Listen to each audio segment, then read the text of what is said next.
Hola a todos, bienvenidos. Adherencia terapéutica. Qué importante es la adherencia terapéutica. Sin embargo, tan solo algo más del 50% de los pacientes cumplen correctamente con los tratamientos.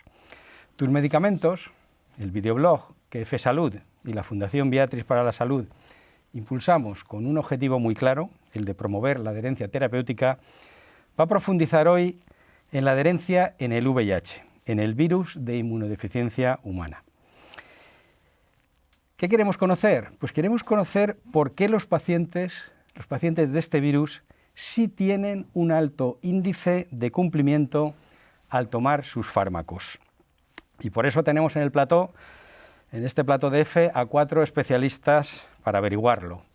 Les voy a presentar, en primer lugar, el doctor Santiago Moreno. Él es especialista en enfermedades infecciosas, VIH y SIDA del Hospital Universitario Ramón y Cajal. Bienvenido. Gracias, Javier. El doctor José Luis Gisterri. Él es médico de atención primaria y ha sido durante mucho tiempo presidente de Semergen, una persona mediática. ¿Qué tal, José Luis? Muy bien, gracias. Gracias, Javier. El doctor Miguel Ángel Calleja, farmacéutico hospitalario y ha sido presidente de la Sociedad Española de Farmacia Hospitalaria. Gracias por estar aquí.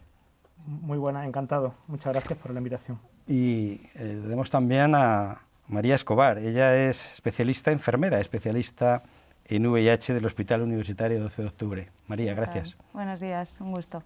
Bueno, enseguida vamos a empezar este debate, pero antes vamos a conocer la experiencia y el testimonio de 3 pacientes y de una asociación de pacientes. Nuestra compañera Nerea Díaz Maroto ha hablado con ellos. Han pasado 40 años desde el primer diagnóstico de VIH, el virus de la inmunodeficiencia humana. 4 décadas de avances y tratamientos que han permitido que los pacientes de este virus, que puede dar lugar al SIDA, disfruten de una vida plena. Los tratamientos llegaron como un rayo de luz a la vida de los afectados. Pero, ¿cuál es la clave del éxito de estos fármacos? La respuesta nos la dan Iván, Reyes, María José y Antonio, 4 personas con las que hemos hablado para conocer sus experiencias. La constancia y voluntad de los pacientes ha sido determinante en su bienestar. Iván es un joven de 30 años que nació con el virus porque su madre se lo transfirió durante la gestación. Este joven nos cuenta cómo, gracias a los tratamientos, su vida pudo existir.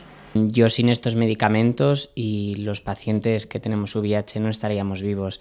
Así que yo pienso que la medicación no es una ayuda, no es un suplemento, sino que es nuestro flotador, nuestro salvavidas, y por lo cual hay que abrazarlo y quererlo tal y como es, nunca rechazar la medicación. Tomar de forma responsable y correcta el tratamiento no solo recae en la parte médica, sino que es el paciente quien tiene el gran deber de velar por su bienestar. Sabemos que si no tomamos esta medicación, los datos clínicos empezarán a empeorar. Y eso, lógicamente, ninguna de las personas lo queremos. Por tanto, yo pienso que la adherencia es tan importante por esto. También el trabajo que se hace desde las asociaciones de pacientes, desde los equipos médicos, porque al final la medicación es todo. Nosotros no tenemos que hacer otro tipo de tratamientos, simplemente tomar esa pastilla o pastillas diarias que nos van a garantizar una calidad de vida como al resto de personas.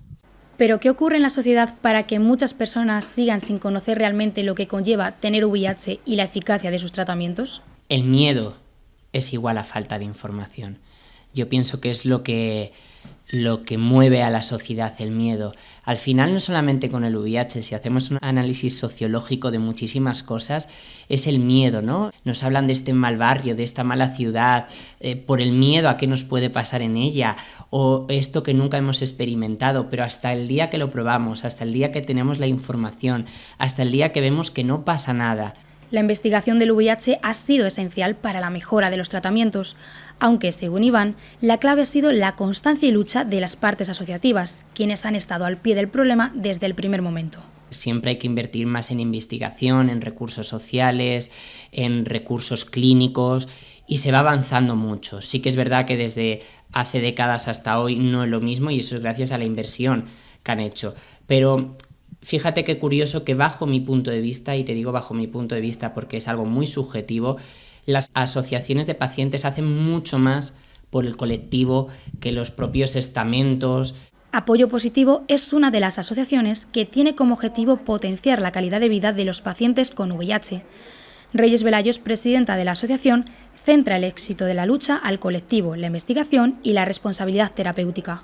Por la labor que se ha hecho desde los especialistas en VIH y también porque las personas con VIH están muy bien informadas de lo que hace el tratamiento, que como comentaba antes consigue convertir el VIH en una enfermedad crónica, lo que les da una calidad de vida, y el tratamiento también permite que tengan sexo seguro, porque si la carga viral del virus es indetectable, el virus es intransmisible y por lo tanto las personas pueden tener una calidad de vida y unas relaciones sexuales totalmente seguras.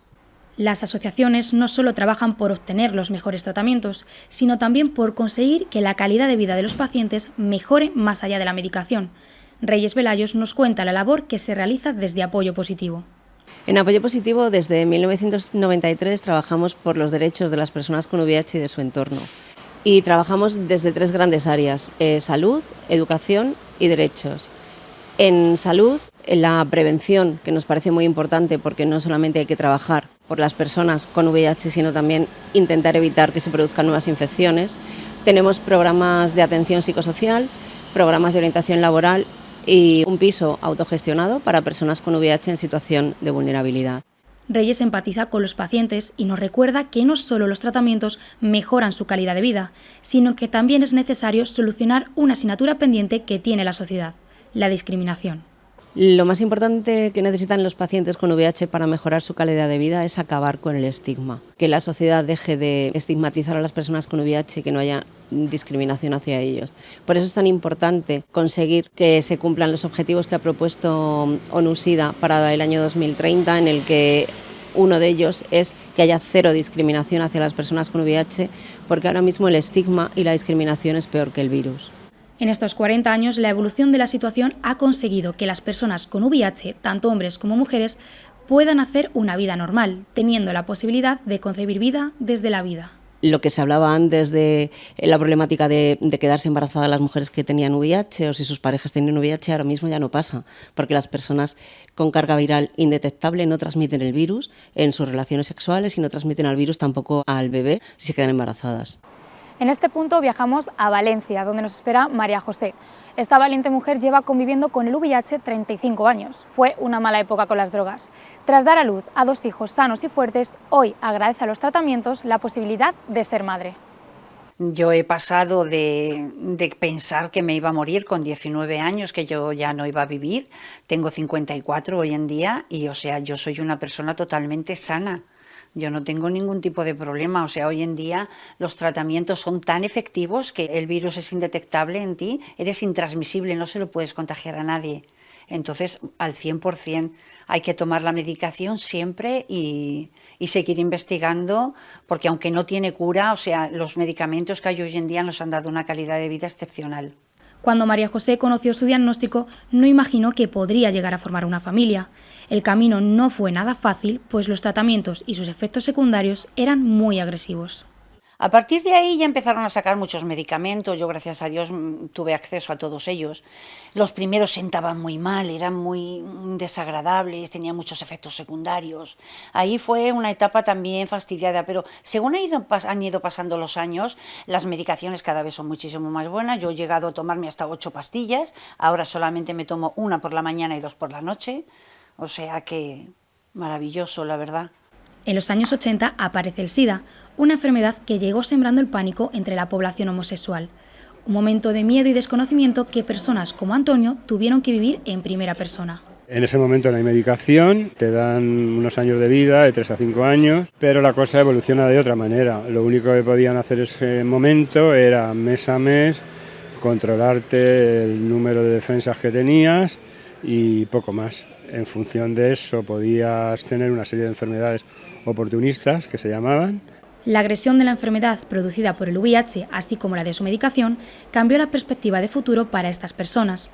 Antonio vivió momentos difíciles de pérdidas de muchas amistades y la de su pareja sentimental, pero hoy, gracias a los avances terapéuticos, puede contarnos su historia. Antes, evidentemente, los pobres no podían hacer nada más que hacerte un seguimiento y acompañarte en la muerte, porque no hacían otra cosa. Ahora hay otro tipo de tratamientos que evitan esos efectos secundarios y te hace llevar una vida mucho más discreta y agradable y que nadie sabe. hemos conocido las experiencias de estos 4 personajes. Con Iván hemos revisado la situación actual a la que se enfrentan los pacientes de VIH y la importancia de la medicación en esta enfermedad. Con María José y Antonio hemos conocido la evolución de los tratamientos en el pasado. Y con Reyes Velayos hemos visto que hay personas y organizaciones apoyando por el bienestar y la calidad de vida de los pacientes. ¿Y cómo se puede trasladar este éxito terapéutico del VIH a otras enfermedades? Seguro que los especialistas invitados al debate moderado por Javier Tobar no lo pueden contar. Muchas gracias, Nerea. Hemos podido escuchar a los pacientes y la verdad es que su testimonio es muy importante. El de ustedes también lo va a ser ahora. Nerea ha formulado una pregunta que pondré sobre la mesa en el último lugar. Pero antes quiero conocer, desde sus respectivas responsabilidades y desde sus conocimientos como profesionales de la salud y como expertos en el abordaje del tratamiento del VIH, ¿por qué son un caso de éxito en adherencia terapéutica estos tratamientos? Hemos dicho antes que la media no pasa del 50%. En el caso del VIH lo supera ampliamente. ¿Cuáles son los elementos claves y diferenciales por los que sucede esto? Doctor Moreno. Bueno, el motivo por qué un paciente es adherente o mal adherente al tratamiento está bien evaluado y son muchos, ¿no? Hay factores que dependen del paciente y, pues, imagínate una persona que viva desestructurada, que tenga un trabajo que le impida hacer los tratamientos y cumplir como debe, o que tenga prioridades aún mayores que el tratamiento, como comer, puede que eso le impida hacer bien el tratamiento antirretroviral. Hay factores que dependen de la propia medicación y regímenes muy complejos, tóxicos o mal tolerados, tienden a cumplirse mal. Y luego hay factores que dependen de la relación del médico y el paciente, y el grado de confianza que tiene uno en el otro, y de qué manera el médico transmite al paciente la necesidad de la adherencia y la confianza que tengan también influye. De hecho, hubo un momento del tratamiento antirretroviral en que la adherencia no era ni mucho menos la de hoy, porque varias de las circunstancias coincidían. Entre ellas, los regímenes eran muy complejos y mal tolerados, y la gente lo hacía mal por necesidad, era difícil hacerlo bien. Teníamos muchos pacientes, en aquellos tiempos también, en que pertenecían a grupos muy desestructurados, los usuarios de drogas, que también vivían un poco al margen de adherencia, y luego el médico todavía no estaba concienciado de la importancia de la adherencia para el éxito terapéutico. Con los años todo ha cambiado. Ahora mismo tenemos regímenes bien tolerados y muy sencillos de administrar, lo que contribuye al éxito.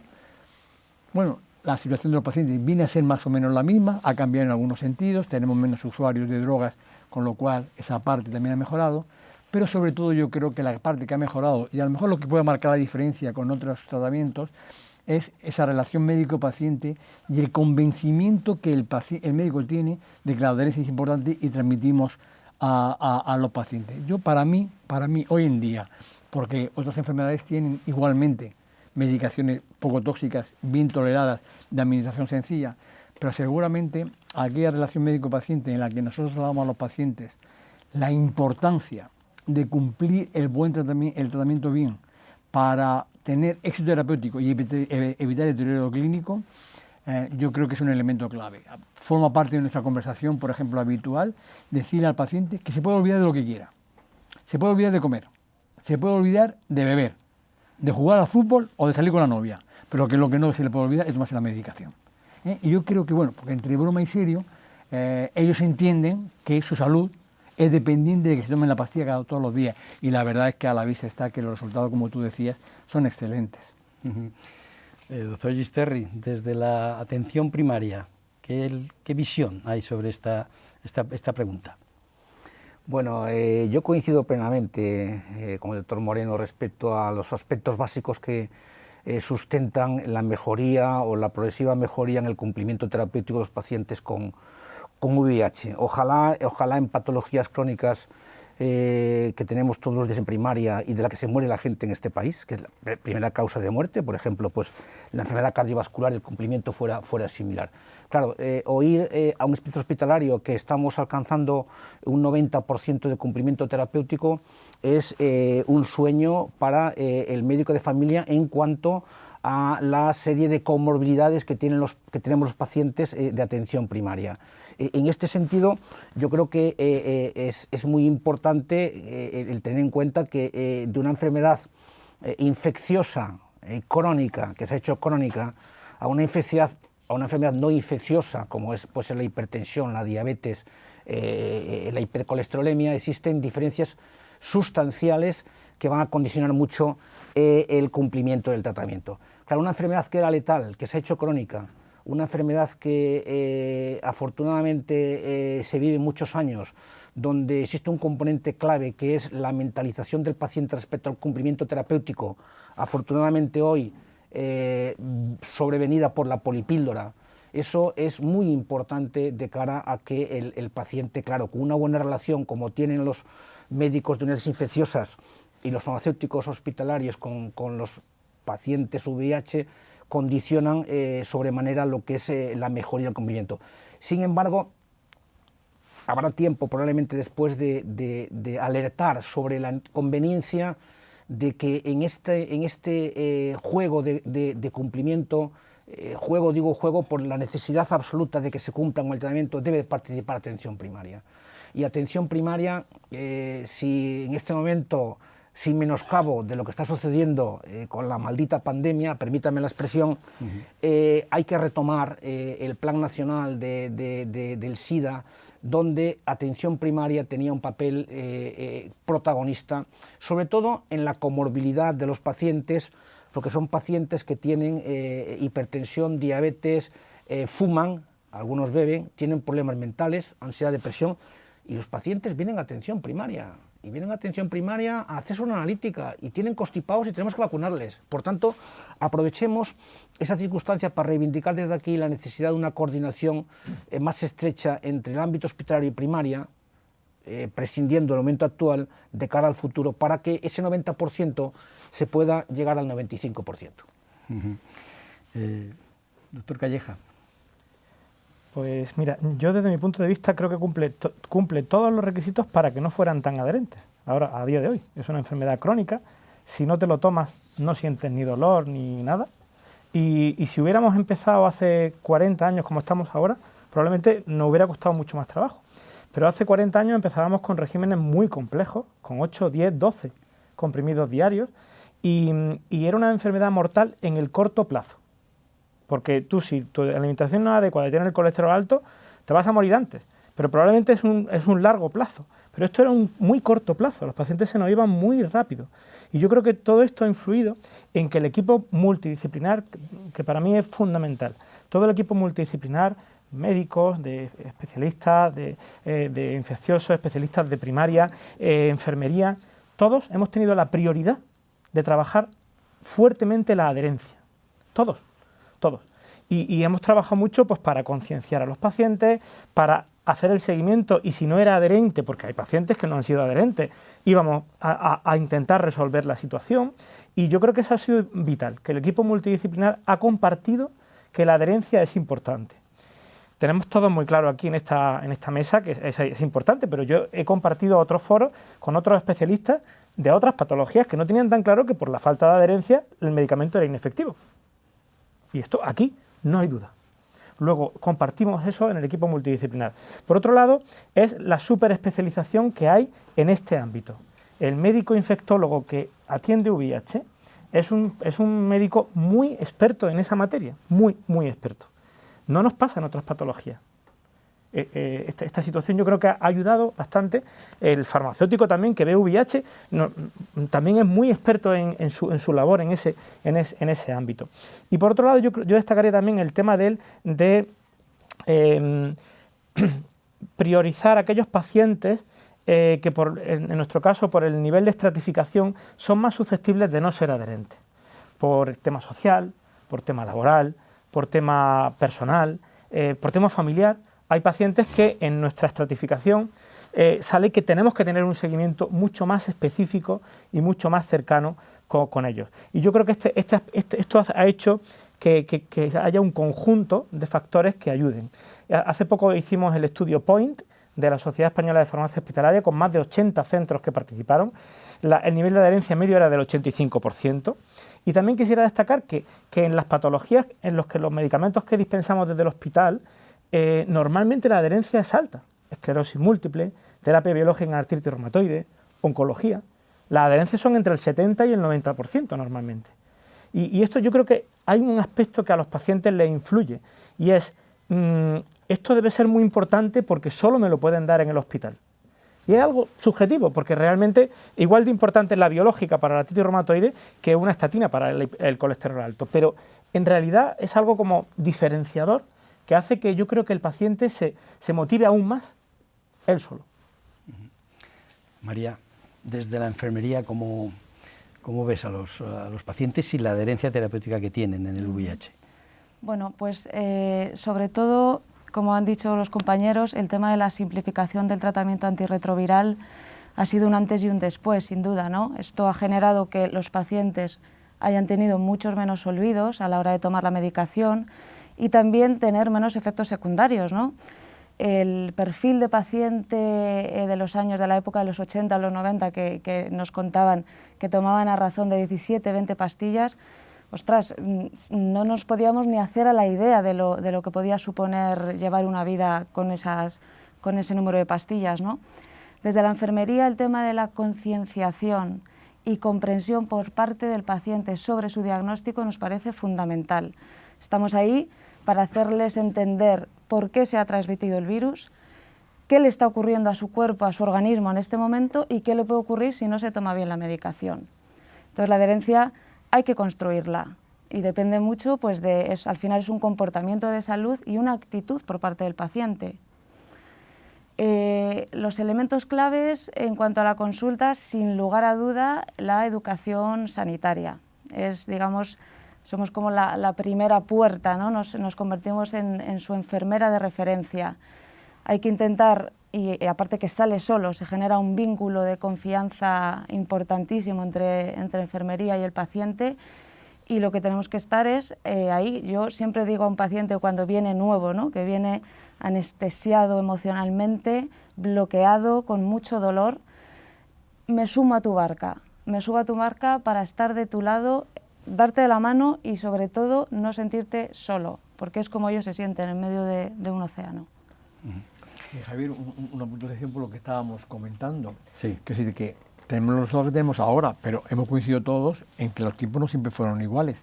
Cuando la preocupación era enorme, precisamente porque la mala adherencia cuestionaba el éxito de un tratamiento tan importante como este, nosotros teníamos todos los años un congreso sobre adherencia.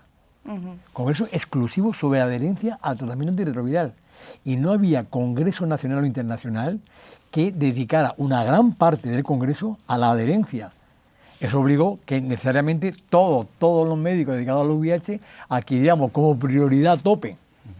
Entre nuestras preocupaciones mejorar la adherencia a los tratamientos. Entonces ahí coincidimos todos estábamos muy mentalizados porque es que se destacó, coño, tenemos muy buenos tratamientos, pero si no se los toman, no funcionan. Exacto. Realizamos este debate en vísperas del Día Mundial del SIDA y del VIH, y les voy a hacer una doble pregunta y vamos a ir terminando. Hemos escuchado antes a los pacientes, ahora les estamos escuchando a todos. La doble pregunta, les pido unas respuestas no demasiado extensas, es por una parte, ¿podemos aumentar más, lo comentaba antes el doctor Gisterri, ese porcentaje de adherencia? Y segunda pregunta, ¿puede ser este ejemplo del VIH, puede servir a otras patologías que tienen una adherencia mucho menor? ¿Cuál es la estrategia? ¿Qué hay que hacer? Porque el objetivo es que la gente se tome sus fármacos para que tenga una mejor calidad de vida. Doctor Moreno. Respecto a la primera pregunta, ¿se puede mejorar la adherencia actual al tratamiento antirretroviral en las personas con VIH? Es complicado, ¿eh? Nosotros lo hemos medido en el servicio nuestro y hemos visto cuáles son las personas malos adherentes, que no vienen a la consulta o conocen la medicación. Y ¿sabes qué pasa? Todos se encajan, la inmensa mayoría de las veces son problemas sociales. Ya no se trata de se me olvida, no, este no es el problema, o me sienta mal y lo tengo que dejar. La mayor parte de la gente son gente venida de fuera, que se van moviendo de sitio en sitio, ¿no? Por razones de trabajo y de vivienda, y no se quedan, y de repente dejan de venir a consultas, no toman la medicación. Son gente desestructuradísima, que viven en la calle, y entonces intentamos localizarlos, y no hay manera de localizarlos porque no tienen un sitio fijo ni un teléfono en el que ser localizados. Y entonces la inmensa mayoría, luego existe el paciente ocasional, díscolo en las pastillas, pero es poco frecuente ya. Yo honestamente, tal y como estamos, ya no sé si es mejorable ese porcentaje para llegar al 100%. ¿Y qué se puede hacer en otras patologías crónicas para mejorar la adherencia? Hombre, aquí hemos dado los elementos clave que estimamos han contribuido al éxito de la adherencia en el tratamiento antirretroviral. Si yo tuviese que enfatizar un punto, sería únicamente ese ratito de conversación entre el personal sanitario y el paciente para hacerle entender que la pastilla no le va a funcionar si no se la toma. Y que si se la toma, ¿qué es lo que va a evitar? Quiero decirte que si tú a alguien le dices, y pongo un ejemplo, oye, el colesterol es malo, tómate una pastilla para el colesterol, pero el hombre no entiende que el colesterol es malo porque se puede morir de un infarto o hacer un ictus, a lo mejor el hombre se lo toma con menos empeño, digo yo, que tal. Nosotros lo digo porque, y aquí también se ha comentado, cuando los pacientes veían que uno se podía morir de SIDA y de una manera más o menos rápida, el propio paciente adquiere la mentalización de o me tomo la pastilla o me muero de SIDA. Seguramente, y yo eso lo considero un elemento clave, seguramente eso, entendiéndolo para el resto de las patologías, el no tomarte bien la pastilla lleva al fracaso y el fracaso te conduce a esto, seguramente yo lo destacaría como un elemento clave, echar ese ratito en explicar a los pacientes en todas las patologías. Doctor Yusterri, la atención primaria tiene mucho que decir y que hacer para convencer a un paciente de hipertensión que si no se toma la pastilla, aquello puede acabar en un plazo de tiempo en un infarto o en la muerte. Sí, bueno, respecto a si se puede mejorar la tasa de cumplimiento, probablemente, como dicen, es difícil, es difícil. Lo que pasa que yo apostaría también porque atención primaria tenga un papel relevante en el seguimiento, rastreo de aquellos pacientes conflictivos que los tenemos y sabemos que son VIH positivos y que no van al hospital. Y son pacientes que tienen problemática social y dicen perfectamente que no quieren ir al hospital. Es que así te lo dicen algunos, yo no quiero ir al hospital. Entonces hay gente que tiene hastío, tiene miedo, tiene problemas socioeconómicos, tiene problemas culturales, efectivamente trasiego, pero yo creo que primaria, ya pasa muchísima gente por primaria, población conflictiva, población inmigrante, que primaria podía contribuir de una manera, yo creo que no en un porcentaje elevado, a poder por lo menos intentar derivar otra vez a la unidad hospitalaria correspondiente a ese paciente que se ha marchado de la unidad hospitalaria, ¿no? Entonces, el ejemplo de ese 90-85% de cumplimiento, es una cifra impensable en el campo, por ejemplo, cardiovascular. Cardiovascular, donde en España, recuerdo que la primera causa de muerte es la enfermedad cardiovascular. Se muere el 28%, 28% de la población. O sea, esto quiere decir que existe un problema importante donde entran en juego muchos factores. Claro que sí, la entrevista motivacional, la relación médico-paciente, la simplicidad del tratamiento, pero por ejemplo, en el campo cardiovascular tenemos desde hace 7-8 años una polipíldora que trata la hipertensión, el colesterol, y es antiagregante además. Y no hemos visto una mejoría en la tasa de cumplimiento de la enfermedad cardiovascular en España. ¿Qué hay que hacer? Bueno, yo creo que tenemos de impulsar políticas sanitarias donde el cumplimiento, la adherencia, sea un objetivo de salud pública. Y esto no lo digo yo, es que lo hemos dicho las sociedades científicas desde hace ya muchos años. Hay un observatorio nacional, hemos hecho un documento de consenso con el Ministerio hace ya 5 o 6 años instando a las autonomías a que se registre el cumplimiento terapéutico de los pacientes. No preguntarle al señor Pepe, ¿usted toma el tratamiento? Sí, no. Si te dice que sí, ¿es cumplidor? No, eso no se puede hacer. Hay que detectar el incumplidor por métodos que tenemos hoy en día mucho más fiables, como es, por ejemplo, la receta electrónica, ¿no? Pero sigue existiendo un infrarregistro, y por tanto habrá que impulsar lo que es la polipíldora en diferentes campos, simplificar los tratamientos y concienciar a la opinión pública de que el cumplimiento es clave en el devenir de la enfermedad. Por tanto, yo aplaudo a lo conseguido con el VIH, porque ojalá se consiguiera, por ejemplo, en la salud mental, 28% cumplidores de depresión, en la diabetes 55-56%, en la hipertensión 50%. Hay un problema gordo. Políticas sanitarias de control y gestión del incumplimiento. Miguel Ángel. La verdad es que no puedo estar más de acuerdo. Yo creo que siempre podemos mejorar y debemos ser en la adherencia insaciables. Cuanta más adherencia, mejor. El 85 se nos debe quedar corto y debemos querer subir hasta el 95 o hasta el 100%. Y creo que todavía se pueden hacer cosas. Creo que todavía se pueden hacer cosas en VIH. Pero realmente lo más necesario desde mi punto de vista es que los pacientes VIH con una enfermedad que ya es crónica se nos están haciendo mayores. Pero todavía mueren antes que si no tuvieran VIH. Y hacen al final pues pluripatología y tienen pues hipertensión, colesterol alto y otras patologías. Y hemos detectado que casi hasta el 30% de los medicamentos que le prescribimos fuera de los de VIH no llegan ni a recogerlos de la oficina de farmacia. Adherencia primaria, ni siquiera empiezan el tratamiento. Y creo que eso es un campo que tenemos que trabajar mucho, porque al final queremos que estos pacientes puedan hacer una vida normal con la misma expectativa de vida que si no tuvieran VIH. Y para ello es fundamental el resto de la medicación que han de tomar. Y creo que se puede mejorar también en el hecho de desmedicalizar a estos pacientes. Estos pacientes deberían poder no tener que ir obligatoriamente al hospital para que le demos la medicación. Y ahora desde la pandemia hemos hecho programas de telefarmacia que a los pacientes se les manda la medicación donde quieren, a la casa, a la oficina de farmacia o al centro de salud. Vamos a mantener eso, que el paciente no se sienta enfermo porque tengo que ir. Si tengo que ir a mi infectólogo o a mi enfermera del hospital para determinados aspectos, perfecto. Entonces, en ese caso, le dispensamos en el hospital. Pero si no, puede recibir la medicación de otra manera. Y luego hay un pool de pacientes que les gustaría pues dejar de tener esa sensación crónica, porque a lo mejor tienen sola esa enfermedad, esa sensación crónica de tomar todos los días la medicación. Y para eso yo creo que en el futuro van a venir medicamentos que administremos una vez cada mes, una vez cada 2 meses o una vez cada 6 meses, no orales, serán intramusculares en un principio o subcutáneos, que creo que para ese pool de pacientes, incluso para los que tengan problemas sociales, podría ser muy positivo. Como nos pasa también en salud mental, ¿no? Te lo ponemos y ya para 3 meses eres adherente, porque ya lo tienes administrado. Y eso yo creo que sería interesante. Y de cara a aplicar esto en otras patologías, pues creo que es fundamental que todos los profesionales nos pongamos de acuerdo y prioricemos la adherencia.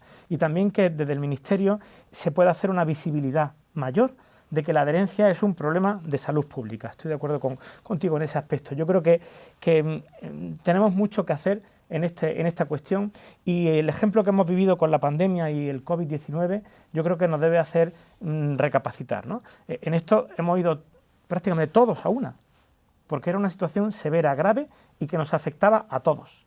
Pero es que la falta de adherencia es severa, es grave y nos afecta prácticamente a todos. Porque esos niveles de adherencia del 28 o del 40% al final está matando gente. Lo que pasa es que la mata tan lentamente que no tenemos esa sensación de gravedad, ¿no? María, vamos a cerrar el debate, pero queremos conocer tu opinión sobre si se puede aumentar la adherencia terapéutica en VIH. Se han expuesto varios comentarios en este debate y si esto puede ser un ejemplo para otras patologías. Bueno, vamos a ver, hay pacientes que solo con mantener la adherencia que tienen en ese momento para ellos es suficiente y para la gran mayoría, por suerte, prefieren mejorarlo, ¿no?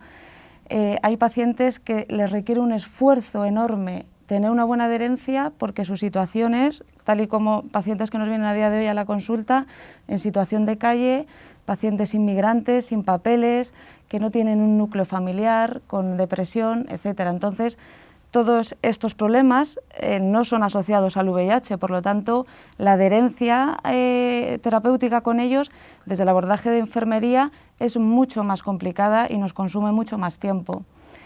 Depende, siempre intentar avivar en el paciente la autoconfianza, que no se encuentran solos y que, como yo les digo siempre a los pacientes cuando entran por mi consulta, bienvenido al segundo salón de tu casa.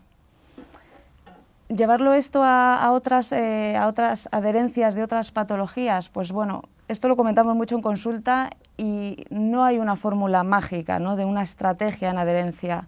Pero bueno, desde el plano enfermería en consulta sí que creemos importantísimo generar entrevistas motivacionales, hacer interacciones educacionales con el paciente, sobre todo por y para su adherencia y a favor de lo que están tomando, que sepan qué medicación, qué dosis, cuándo tienen que tomarlo, adelantarnos, digamos, anticiparnos, ¿no? Porque al final no hay una estrategia en adherencia terapéutica para un paciente. Cada paciente es individual y único.